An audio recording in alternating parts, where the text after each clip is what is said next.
All right, we are now live. Thanks for joining us today. We are going to keep it very casual today, just have an open, honest conversation about the realities of home ownership. Just kind of chat about what it looks like in the day in the life of a homeowner. Keep it casual to give you some insight, hopefully, quash any concerns that you might have about being a homeowner. Just kind of talk through them, what that life looks like, the benefits, the downsides. Obviously, everything comes with a pro and a con, so let's just chat about it. We're going to bring on Chase Hodgson. He's our co-host and on the lending side, so kind of talk through what things look like on the financial side of things, being a homeowner. How you doing today, Chase? I'm doing well, Jerod. How are you, my friend? I'm good. I'm good. I'm kind of somewhat excited about this one. I know we pre-show kind of just decided just keep it very casual.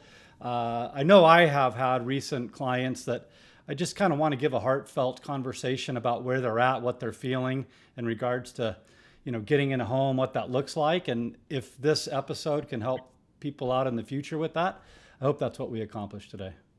Yeah, yeah, absolutely. So.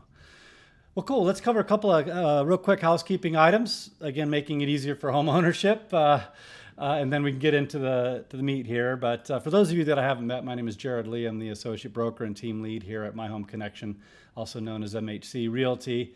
Our sponsor for today is our perfect home buying process. We've developed this over the last almost couple of decades here, just trying to create a situation whereby it makes it easier to purchase a home, less costly to purchase a home. In collaboration with Chase and Summit, we're going to offer up to $500 on an appraisal and up to $500 on your home inspection at closing. And then we've just built a large amount of tools and resources for you to leverage during the home buying process to help put your mind at ease in buying a home. And with that, we can just kind of get into it. I guess what I was thinking, Chase, is this is kind of after what we've talked about in see what you're able to do, meaning what you're qualified to do and what your budget is, right? We talk about that one ad nauseum. If you don't know you can buy a house, you should at least know whether you do or you Yeah, don't. yeah, Go see what your options are, because if the answer is no, then you've got your answer. But if the answer is yes or possibly yes if you do these things, it it changes the dynamic of how you look at things or the perspective in which you look at things. yeah. And it's and I would also say it's typically not no. It's maybe not right now, Right. right? But there's always in most cases there's always a plan that you can put in place and ways to keep moving forward towards that goal. So that would be the first thing. Yep. Um, but yeah, there's like once you're approved, there's still a lot of hurdles, right, to that process, and a lot of things that you have to go through. Yeah. Yeah, and we can talk a little bit about getting into the home, but really, today I was hoping we'd talk about the day to day. Like, is this, do I know what I'm signing up for here? The good, the bad, and the ugly, right? Because nothing's Yeah, perfect. I personally think there's more upsides to it, but the reality can kind of hit you kind of hard. So let's chat about that a little bit. yeah. So you're the you mean the I guess clarifying your question there. Are you talking about the good, the bad, and the ugly of getting ready to buy a home, or Once you're you in know, it. once you're in it? Yeah, so we've already kind of gone past the Yeah, hey, yeah, find yeah, out if you can. yeah, You've purchased and hopefully you've aligned yourself with a good lender and real estate agent to help make a good decision. And now, what does it look like? Because right, I think I've got a buyer that's closing next week, and inevitably it's anxiety provoking, right? You got a ton of paperwork coming your way. You've got a lot of what ifs in life. One of the reasons that this episode was prompted was yesterday as we were talking yeah, about the tariffs, and you know our conclusion was we should share, hey, talk about the things that are of permanent concern, not the transient issues of the day. yeah, Right? If you're hung up on tariffs today, you'll be hung up on world events tomorrow. You'll be hung up on right, war the next day.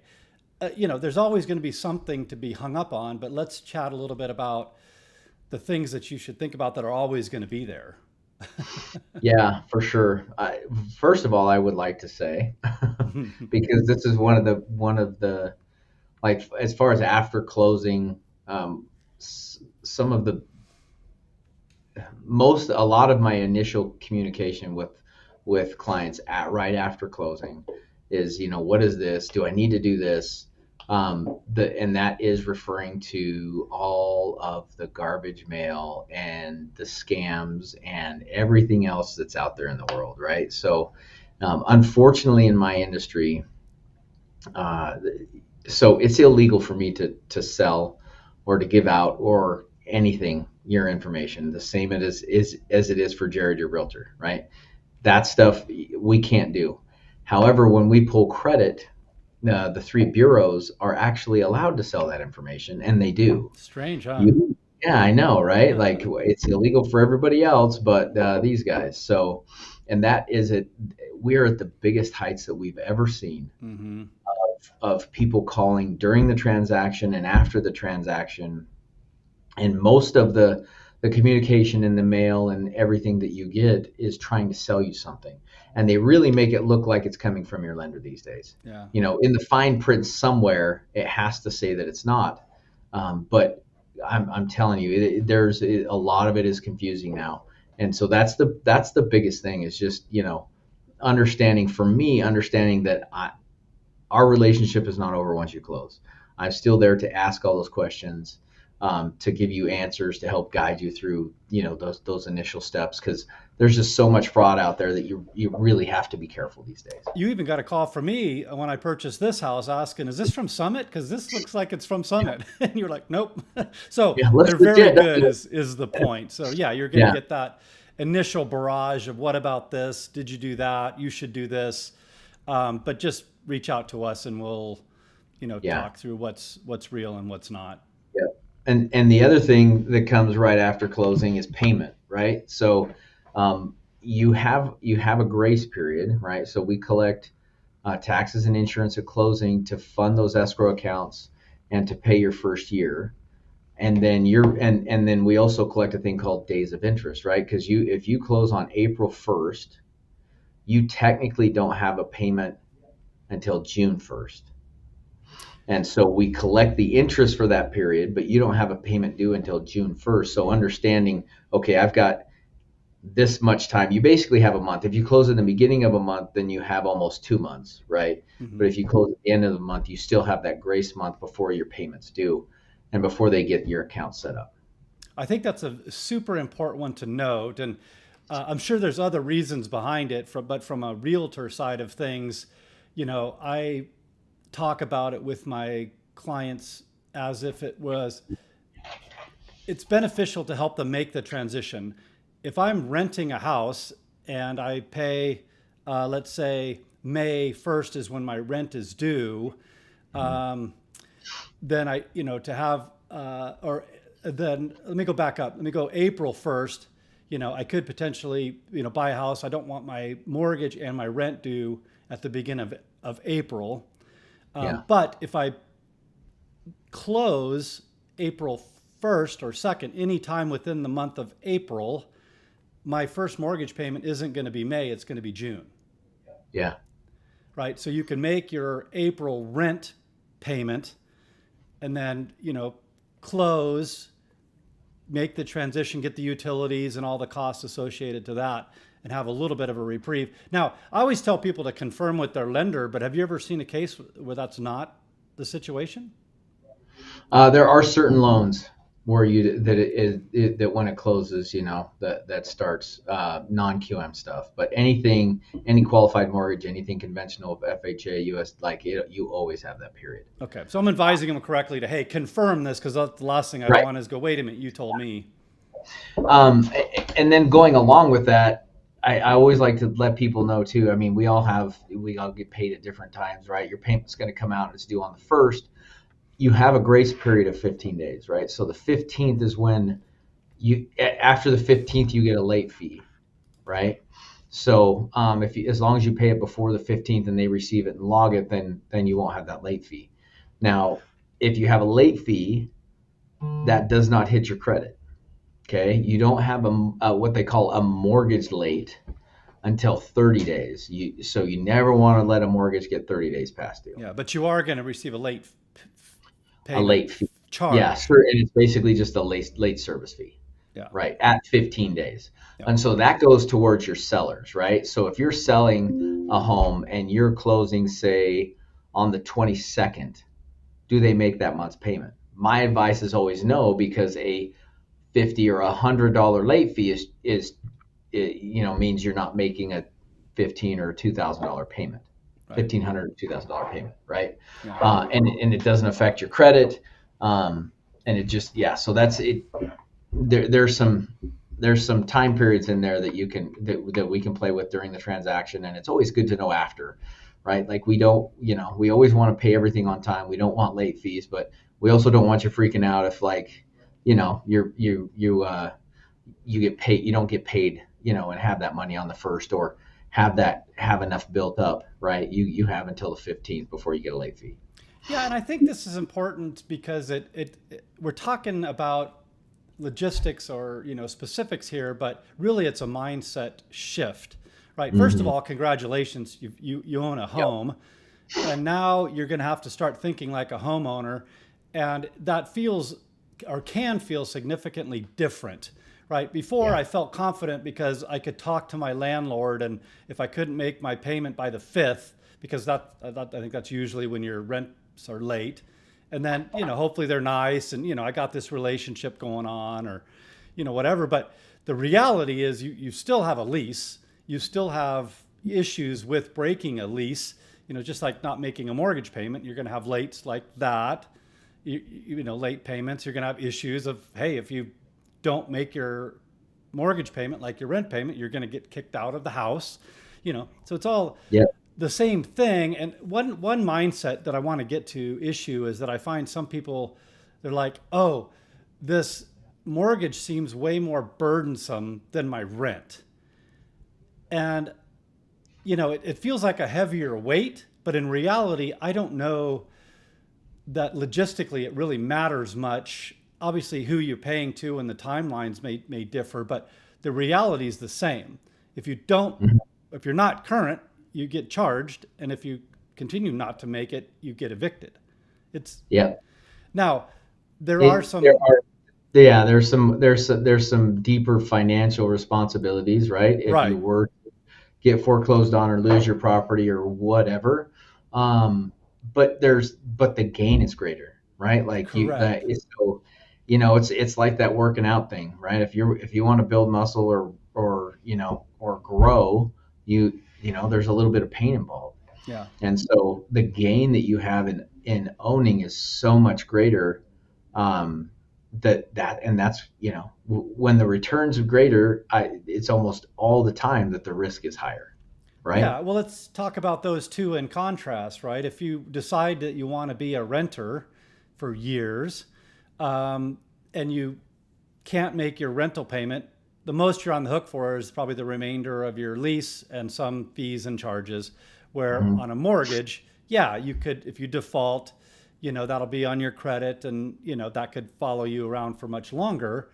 So there's the downside difference, but the upside difference of owning a home is the equity that you gain in the home. Which can be, easily thousands of dollars, if not easily tens of thousands of dollars, in fairly short order, because, we all know a year or two, you can blink and that'll pass by. So even if you're using just kind of easy numbers, let's use a ultra conservative number of 3% a year appreciation, on a $5,000 home or $500,000 home, that's significant. Substantial. Absolutely. So, Absolutely. I don't want to get too deep into this because I don't want to scare people off, but you have to understand, I think, the risk in anything you do. But the reward, like I said, the reward outweighs the risk. Like you're talking about in that situation, you're talking about in a year on a very conservative standard, you could have $15,000 in appreciation, right?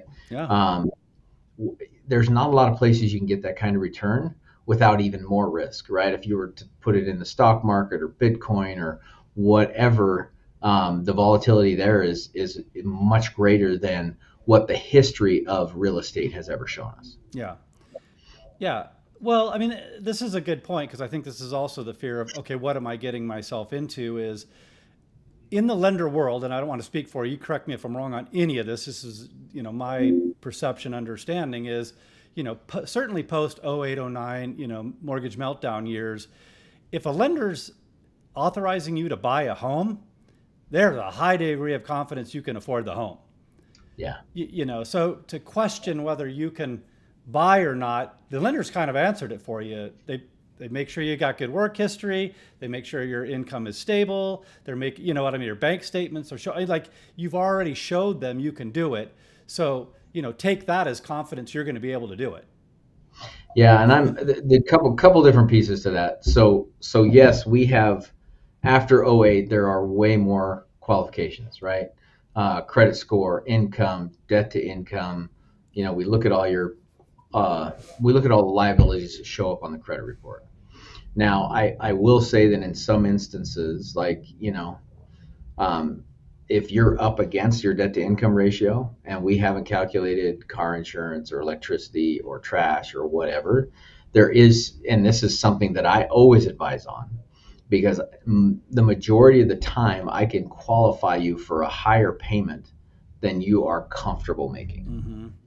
And so there is some self-reflection. There's a part on you to go back and budget, right? And look and set a schedule of, okay, this is about how much, trash and water and everything else is going to be.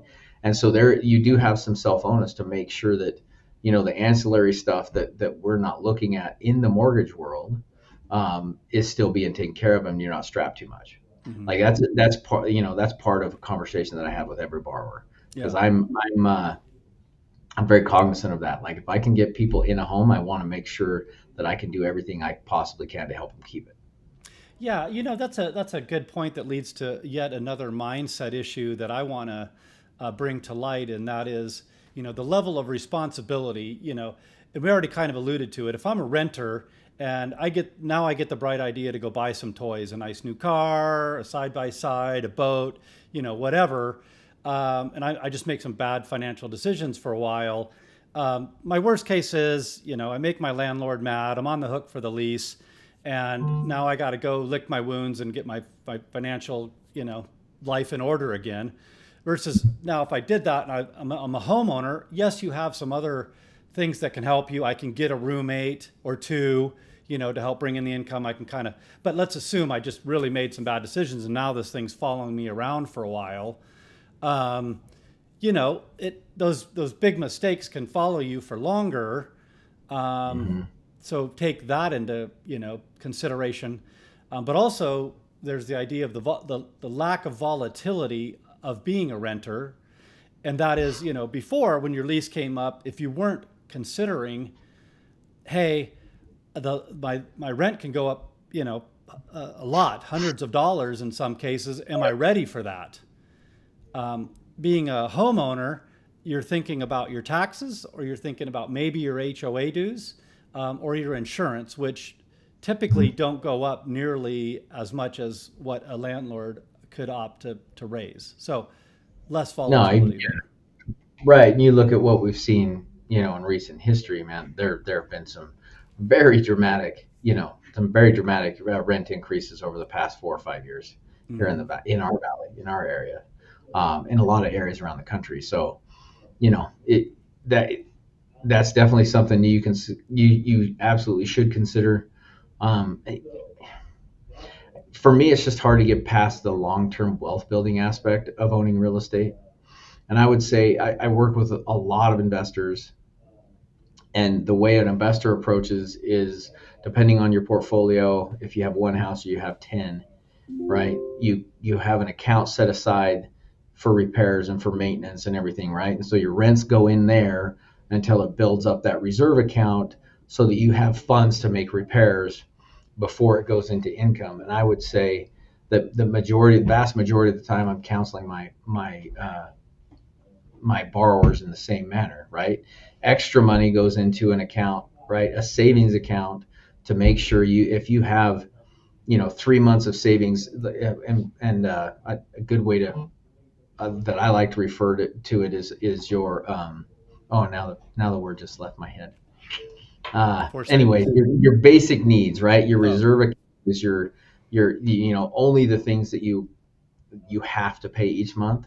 And if you have 3 to 6 months of that set aside, then you're taking a lot of pressure off of making sure that you're making that payment, right? Like if you have somebody sick and can't work as enough hours 1 month, you've got that money that you can fall back on. So that's, you get into a home, in my opinion, that's the first order of business, is to get that reserve account set up. yeah, and that So, was one of the directions I wanted to go in with the mindset shift is, as a tenant, you don't have to worry about that, bathroom water leak, right? You call your landlord, hey, guess what? We got a leak. You got to come out. The landlord's coming out of pocket to fix all that stuff. But as a homeowner, you're responsible for that, but you're also gaining equity. So the yep. trade-offs are, hey, I got to start thinking about things that I'm going to have to take responsibility for as a homeowner. Yeah, and it's not, I mean, if you think about it, your landlord's doing that, right? Of Like he course. he has the responsibility to fix everything, but he gets rent every month and he gets the appreciation, right? Yes. So it must be worth it to them, right? There must be money being made there, or we wouldn't even have things called landlords, right? You Right. wouldn't be rentals. Yeah. So it's definitely a way to make money, and so why wouldn't you want to do that yourself?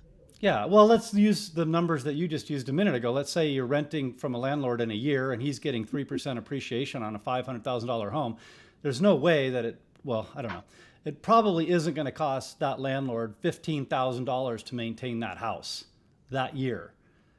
And that's an ultra conservative appreciation number. 2 years go Right. by and now there's 30 grand. Let's say they even put 10 into it for, painting and upkeep and, maintenance and all that. So that's the equity that you as a tenant are not getting that you could have, as a landlord. So to say, Correct. I'm going to go get a toy, I'm going to go do these things, maybe you should be putting it into that reserve account because you don't have your landlord to lean on. And Hmm. then, if it just sits there, that's great, right? It's probably an account that is gaining interest as well. Right. So, Right. So there's simple ways to prepare right after. And I have that conversation with all my clients, right? It's basically just being financially responsible and preparing for the things that may come up, right? Because yeah, they're like you said, once you own a home, there's nobody else going to take care of it. And the better that you take care of that asset, right? It's in reality, it's a liability, right? It's your biggest liability, but it's the one that's going to give you the best return. yeah, And so the better that you take care of it, maintaining and updating anything that needs to be fixed, or upgrading things over the time that you're there, the better your return's going to be. yeah, yeah. And I take a lot of responsibility in helping to communicate and to uncover to the extent of what those liabilities could be.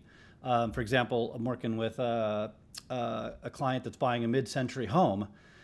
Okay, what does it look like to buy that home? What's the condition of the roof? What's the condition of the plumbing, the electrical, the mechanicals, the HVAC system and all that? Well, the good thing is a lot of the mid-century home stuff has been upgraded. It does Right. have central heating and cooling, which mid-century didn't have. So that's a huge cost that's been incurred.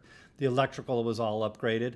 Most of the roof, there's some patches on the roof, but we really dug into during the inspection period, what's going to come due sooner or later? What's a rough idea of the cost that I'm going to incur to maintain this? Or, hey, the plumbing wasn't done. What's that going to cost to upgrade the plumbing? Get it Right. out kind of the old, into the new PEX instead of the poly systems or the cast iron or whatever. So my Yeah. point is, you shouldn't be going into it blind. You as a realtor and you as a lender, both of us should help you identify what is going to come up in the coming months and years and how to Yeah. plan to address those. You on the financing side, okay, where am I going to get that money from? if it's in equity in my home, how do I get to it? Or if it's in savings, where do I best put my money to save it to get the Right. most interest to yield the best return? Anyway, so that's our jobs, to help identify what you're signing up for and then how to execute on what's going to come up. And obviously, it's never perfect, but we should have a pretty darn good idea. As another example, this same client did bow out of a situation with a prior home that there was some unknowns in the crawl space we just couldn't get to, and that wasn't something we were willing to sign up for because we didn't know. Like, Yeah. it could be nothing or it could be a lot. Yeah. That's not acceptable.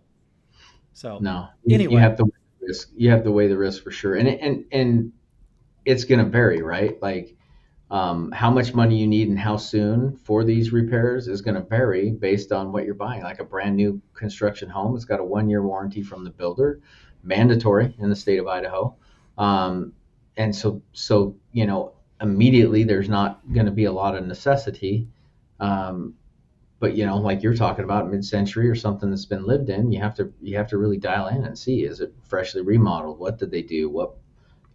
Some of those expenses can be big, like a roof or something like that. So, yeah, the different levels of being prepared, but yeah, but that stuff always comes, right? No right. matter if it's a new home or a used, at some point you're going to have repairs and maintenance that you have to Yeah. make. Yeah, even on a new construction, it's not maybe necessities, but certainly niceties. And, I always Mhm. talk my clients through all of that because, depending on your price point, you may not get a completed backyard. You'll get the front Right. yard, but you might not get sprinklers, sod, fence, you know, trees, Trees, bushes. landscaping, yeah, yeah. You're not Hmm. getting your blinds, that you might have gotten in a resale home. You may or may not get the refrigerator unless you talk the builder into throwing it in. Anyway, my point is, these are all the things that you got to be aware of. And if you've never bought before, you might not be aware of. So now my job and your job is to help you understand what it is you're going to be responsible for, what the initial upfront costs are going to be, what the ongoing maintenance costs are going to be, Yeah, because you have to take that into account. And again, I hate to beat a dead horse here, but that's that mindset shift of, hey, I'm a renter, and I don't want to think about any of that stuff. I just want to make a call when something goes wrong. Maybe you want to stay there. I don't know. yeah, But now as a homeowner, you're going to have to start planning. What am I getting into? Okay, now what have I got myself into? How am I going to handle this? yeah, So make that shift, which, I think that's all maturity stuff, right? I mean, even buying a car, same yeah. same thing, right? You can't just go willy-nilly buying a car and not planning on tires and brakes and, you know. All gonna happen. Yeah, Yeah, it all gonna happen. yeah. But But it's different than most things because it's an appreciating asset versus a depreciating asset like a vehicle. right. Yeah. Now I got to maintain something that's always going to lose money versus a Yep. house. Hey, feel good about putting money into this because it's generally going to be, You're just worth. adding to your savings account. Yeah. When you add to an appreciating asset, you're just adding to your return. So Yeah. it's always a good thing. I know we're kind of just talking here, and this might be a quick shift in another direction, so I apologize, but I do want to bring it up, and that is, when you are that homeowner, unless you have a really good idea of when you're going to sell that house and what condition it needs to be in, just to always keep it in a good condition. Because if Yeah. something catches you off guard, like your job relocates you, or you've got a loss in the family and your income drops in half and you're not okay with renting, or whatever it is, as a renter, usually the perspective is, hey, it's a roof over my head. I pull my car in the garage and I pull some food out of the fridge and I sit down and, maybe watch a show or something. But as a homeowner, you know, deferred maintenance can become costly if you don't do it right. A total replacement of a furnace is much more expensive than replacing your filters. Hmm. Every quarter, pick up one of the 6 filters that you bought that's right next to it and swap it out that took you 30 seconds, Yeah. you know, and it'll make that furnace last a lot longer. And by the way, kind of take a look around, versus a renter, they walk right by that furnace because they're never going to have to repair or replace that furnace. Right. Right. Absolutely. So, Yeah. No, I agree. It's easier to do the small things than having to replace the big ones. So just yeah, staying on top of it, and that's something that we can help you with, building a schedule of the things that need to do on an annual basis, quarterly basis, whatever, to help you properly maintain it. Yeah. Yeah. Well, let's talk about a couple of specifics, and I appreciate you going in the detail, the immediately, following closing. One of them in Idaho, and I'm sure other states as well, is the tax the exemption form that you Yeah, need to file with the county. Title's going to beat you upside the head about that. They'll give you a form. A lot of them you can go in and file online now. But to yeah, get the benefit of the homeowner exemption, such that you pay less taxes when they're due because it's your primary residence, like you said, keep track of the paperwork. Call you, that you get after you close. Call you or I if you have any questions on it. Make sure you get that form submitted as quick as you can. And then I'm thinking seasonal stuff like, hey, I bought my house in December or January, and then in beginning of spring, I gotta prepare to turn my AC on and yep, maybe blow it out or whatever, like or close up your vents or open your vents, and I guess in that case where right, it's spring. So take pride in what you have, maintain it well, and it'll appreciate yep, in value. It's an asset. yep, absolutely. Yeah, there's not a lot of things where you're going to get the kind of return you can get from real estate, especially that are as stable as real estate has been over the years. And so I know I said that earlier, but I can't stress it. The majority of families are going to, the wealth that they're going to create is going to come from their primary residence. Yeah. Well, let's talk about that a little bit, because I think, I put up on the prior slide the rent versus buy thing, and I wish I had saved it so that I could pull it up today, but it's a pretty easy one to reference. But I think there was like 7 times in documented history of when in a year that home values did not go up. So they documented every month for decades, and there was like 7 years that values did not go up, they went down. And 5 of them were in the during or post the mortgage meltdown period, Yeah. of which the Post away. likelihood of seeing that again is slim to none. I mean, yeah, and we've seen some crazy stuff, and there's some stuff going on now, and so a lot of volatility. But historically, long term, if you look at the stability of real estate, I think so. And I'm drawn from my slow brain cells today, but if you look back, like since the Depression, or the 40s or whatever, there's been like only 2 or 3 times when real estate has gone down, right, as a whole. Mm-hmm. Um, '08 being the most recent is the one people remember, but it's and this is easy research to do yourself, so you don't have to take our word for it. But like generally in a recession, real estate either flatlines or continues up on a slower grade, and so that fear of, oh, it's going to crash and I'm going to lose all this value or whatever. If you go to '08 and use that example, the people that kept their homes, made the payments through '08, ask them how they felt in 2012. Yeah, when they powered through, they were doing really well. Right? Because you talk about it going down, but it always comes back up. So you might lose Always. some, right? Then it's going to increase eventually anyway. So unless you're a really savvy investor, I never go into real estate thinking in the short term, right? It's a long-term investment. Think of it like a 401k, Yeah. right? So you want to stay there minimum 5 to 7 years. You're going to have a good enough return at that point to probably step up. Depending on what's going on in the economy, it might be a couple years longer.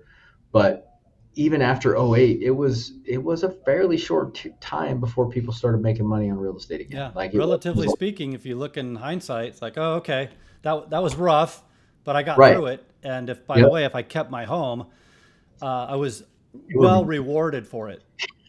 way more than average returns Yeah. for those folks that kept the real estate through Yeah. '08. Yeah. Absolutely. It's kind of like the current topic is, oh, look at my, 401k, look at the stock market now. It's plummeting. And I mentioned to a buddy of mine, it's like, well, it's not gone until you sell it. And it's funny Mhm. because the next day we had one of the best rebounds we've ever had. So I was like, Yeah. well, if you'd sold it yesterday, that would have hurt, but you Right. didn't. you kept it. And this is probably just an way oversimplification, but I think as a new homeowner, it might be helpful. And that is, you know, if you're if you're concerned about, hey, I got to save a couple $100 here, a couple $100 there, and do these things to my house, whenever you've got to spend that money, go look at the value of your house compared to what you bought it for. Right. It's like, okay, I had to put a couple grand into it, but I also made 10 grand last year. Yeah. So Yeah, it's like you said. I think it all goes back to mindset shift and wanting to grow, right? Wanting to grow financially, wanting to grow personally. Um, but that's what home ownership does, right? And it's just with life and everything else. Is you grow up and you got to participate in this world, and you want to get ahead and you want to win and you want to at the finish line want to have enough that you can settle back and have some fun, and this is one of the best ways to do it. yeah, So stability wise and consistent growth and everything else, the number one way is still real estate in my mind. yeah. Yeah, so obviously it's pretty crystal clear that both Chase and I are huge advocates of home ownership, but we want to talk about the realities of that, Mm-hmm. so that you go, okay, that's the trade-off. We talked about spring. I got to open my vents, my crawl space vents. Now I got to go blow out my sprinkler system. I got to, mow my lawn. I got to trim it. Like, yes, you might have to do those things as a renter, but I think the perspective is different as a renter than they are as a homeowner, right? There's pride of Yeah. ownership. I want to do a slightly better job on those things. I might dismiss that sprinkler head that's a little dilapidated as a renter because I don't want to deal with it. But as a homeowner, like, hey, that's going to water my lawn better. It's going to keep it greener. It's going to look better. Yeah. Um, There's also a pretty big level of freedom, right? Thank you. Yeah. So it's watering the lawn and doing all these things, or the touch ups or the repainting, but there's nobody telling you what color you can paint it. Yeah. There's nobody telling you whether you can have a dog or not, right? Yeah. And so you get those along with the return. You're also getting more freedom. I literally talk. I have some clients that are looking now, and they were disallowed to hang art on the wall. Oh I've never wow, heard that before. that's a new one to me. Yeah. That's a new one to me.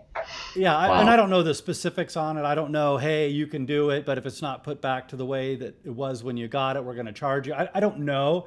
I mean, I'd hate to think it was just flat out, you can't do it. But I've heard don't paint the walls, the don't Yeah. hang wall art was weird. Certainly, if I'm suffering in my job, I want a renter to help me out. That's a no-no. Like, that's not going to happen. But if you own the house, go get a Yeah. renter for a little bit. That's your call. Right. I didn't want a dog 6 months ago when I signed this lease, but you know what? I want a dog. Yeah. You know, so I don't know. I just think it's the perspective, it's the approach, and in part today was meant to change the filter, change the lens, change the perspective, especially when you're just about to become a homeowner, from the fear, the concern, the uncertainty, the doubt of, hey, this is the way I used to do things. And we're just being honest, it's going to be different. Yeah. But I think if you put the different lens on it and you have a different perspective and you look at the benefits of equity, of maturing, of freedom, I think it's a fair trade. Well, way more. More Yeah, than way fair. Way yeah, more than fair, right? yeah, Like the positives are just way outweigh the negatives. And not everybody's meant to own. There, like, as much as I'd like to say everybody should own a home, and I believe that, um, you know, some people it's not their thing, and that's fine. yeah. And that's why I was hoping today the realities of hey, if Yeah. you don't fit into that category, you know full well that you're wanting to chase the best job, and that doesn't necessarily mean keeping you Right. here. You're going to travel, or what, I don't want to do anything when I get home ever. I want to go to work, I want to play, and then I want to come home. Yeah. Like, if that's you, then don't buy a house. Right.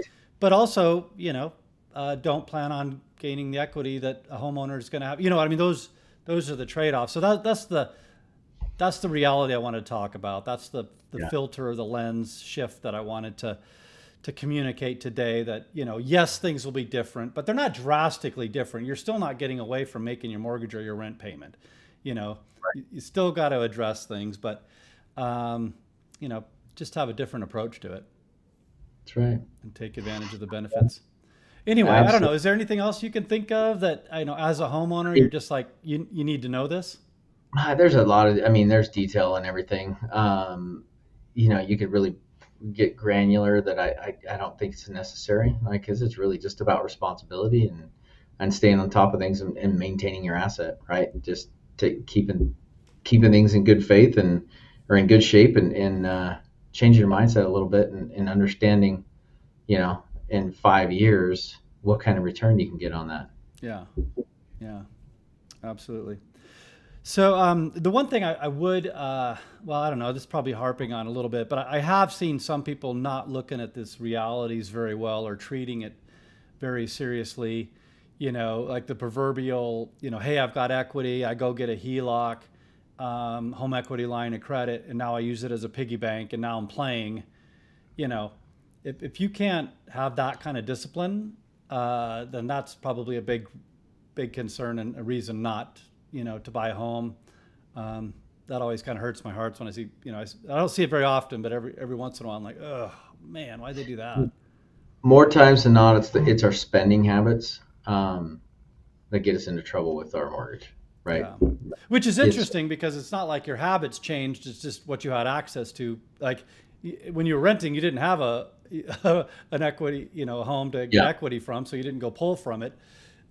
and Anyway, it's with or without a mortgage. I think as in a country as a whole, our credit card debt's just way too high. yeah, We have to learn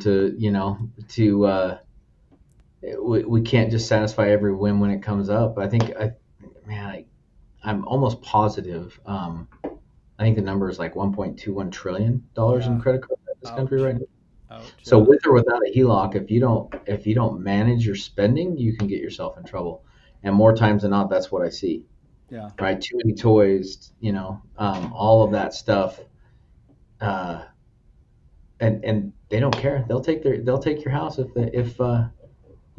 they want to, right? yeah, So you need to manage that debt. HELOCs are an interesting thing.